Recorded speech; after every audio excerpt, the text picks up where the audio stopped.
Hey everybody, it's Jason Blaha here, and today I'm going to answer one of the really in-depth questions that we frequently get, and that's why do chains for max lifts, right? Chains for speed work are a different topic completely. Why do chains on really heavy lifts, if we know the lift is weakest at the bottom, why create that contrast weight? What's the benefit? What's the point? Due to joint angle specificity, will it not carry over?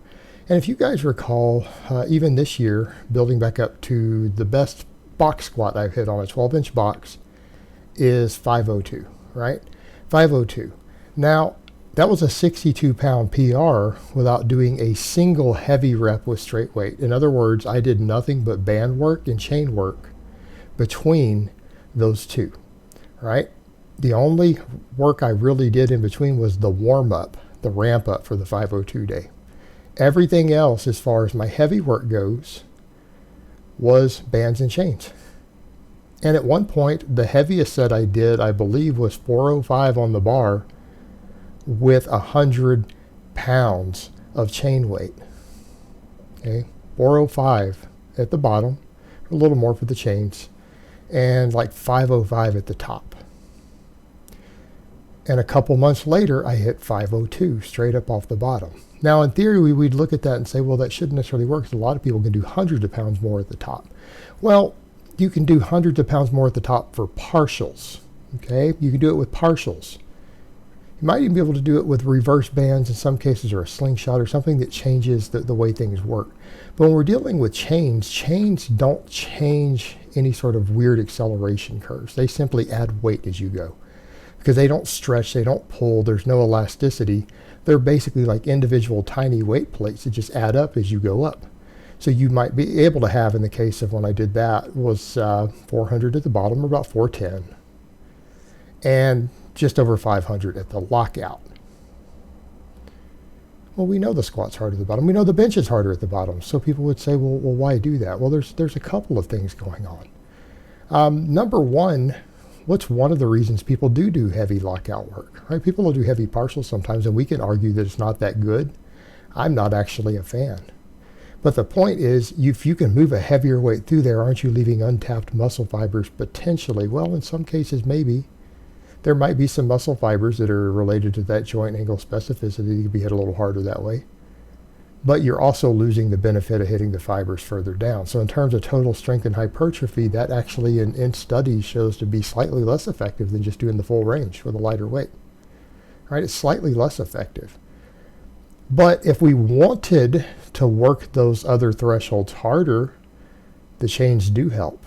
They do help.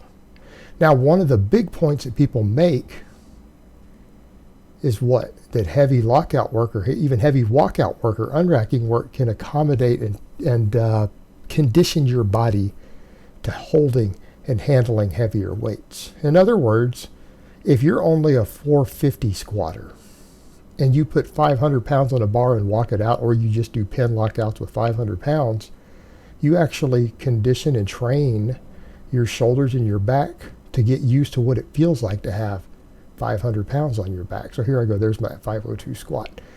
So in my case, I was only doing box squats. The heaviest box squat I had hit raw was 440. It was 440.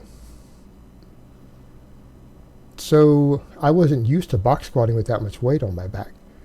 But then I did some work with 500 plus because of chains, and did it for a max. That was the heaviest lift I could do. It was a 1 rep max with the chains.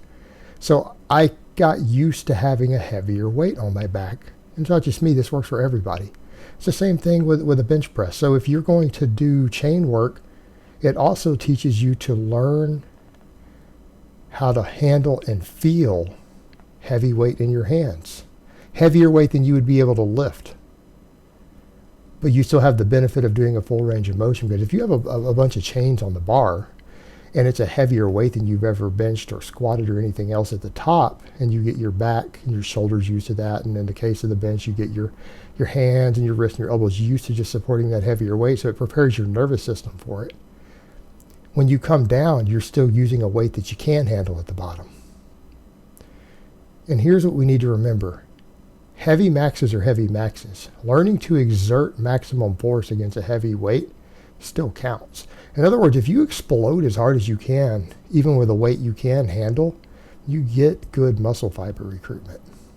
So what happens if you're doing a max with chains and you start ramping up? Because you don't just walk over and do 400 pounds with 100 pounds of chains. You don't do that. You warm up. You do multiple singles, going up 10 pounds, 20 pounds, depending on how big of a weight you're using. You're doing jumps and you do another single, wait a couple minutes, do another single, and you add weight as you go.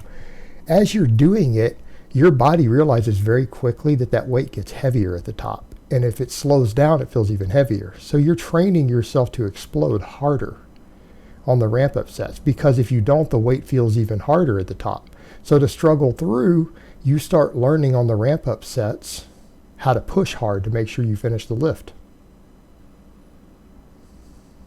So when you do get to the heaviest weight, what ends up happening? Even if the weight is less than your max at the weakest point, because of the other ramp up, you're still probably going to push really, really hard, because you know just based on the others that that weight starts to get heavier as it goes up. So you tend to exert yourself maximally. And then as you exert yourself maximally and you push with as much force as possible, the weight still gets heavier and it tries to decelerate you. It does try to decelerate you, so what does that do? It teaches you how to grind and push through sticking points. It teaches you how to get a little bit faster, because you know already from the other ramp ups that you've got to push harder. So you're still getting upper threshold muscle fibers. You're still getting upper threshold muscle fibers at the weak link. Okay, but what you are doing is conditioning and training your body to handle the heavier weights at the top. You're teaching yourself how to push through and grind through when it gets difficult, after you've exploded as hard as you can. And what else can you do? You can also progressively drop chain weight and add weight at the bottom. So a lot of times people will talk about things like progressive range of motion, right? That's an old school method. You take a heavy weight and start with a partial or a half rep, and you add an inch each week. And you go lower and lower and lower. It could be with pins. People have done it by hanging it in chains in a tree in their backyard. It's an old school method some guys use to start with a weight that they can't lift for a full range of motion. Well, chains can replicate the same thing, because if you start with 100 pounds of chains and lift the heaviest weight that you can lift out of the bottom and lock with 100 pounds, that's difficult. And if you drop to 90 pounds of chains, you can probably handle a hair more weight out of the bottom. So if you put 90 pounds of chains on the bar, you can probably handle a couple more pounds of barbell weight and plate weight. When you go to 80, you can probably add a couple more. When you go to 70, a week later, you can add a couple more. When you go to 60, so you can actually create a curve to where you keep locking out with maybe similar weights at the lockout that starts well below your max at the bottom, and the weight every week could get heavier. Every part of a cycle could get slightly heavier at the bottom at the weakest point while keeping the top constant. And it is a form of progressive overload that still has you handle an extremely heavy weight that might be heavier than your current max at the top every time you do a heavy lift on the exercise. And you just increase the weight at the bottom part of the curve every single training cycle or week or block or however you're doing it. And you, instead of progressive range of motion, we just progressively increase the weight at the hardest part of the curve while keeping it really heavy at the top. And that's partially what I did on the box squat thing, right? That's partially what I did, because I did the band stuff and chains and alternated. Then I went over to just really heavy chains. And then every week, I just reduced chain weight and added plate weight all the way up until I got to just the raw weight. And then what happened? I put 502 on and nailed it. It's the same concept.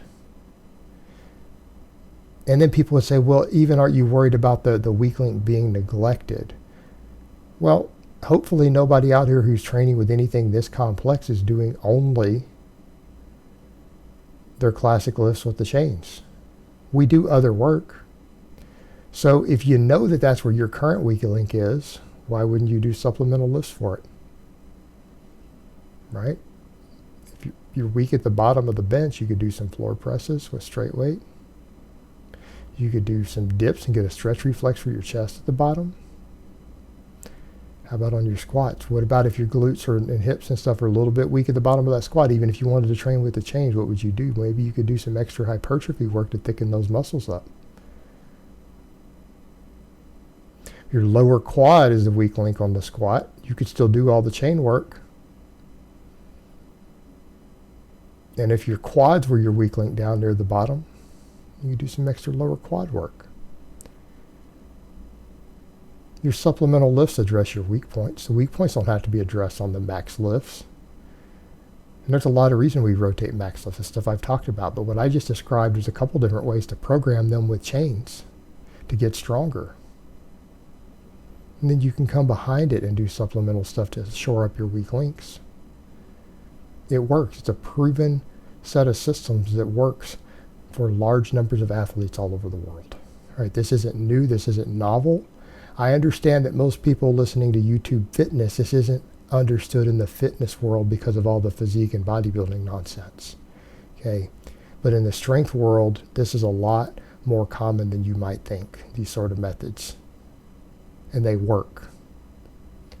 All right, guys, well, that's really all I have to say on that today. I hope it's been informative, and I will talk to you guys next time.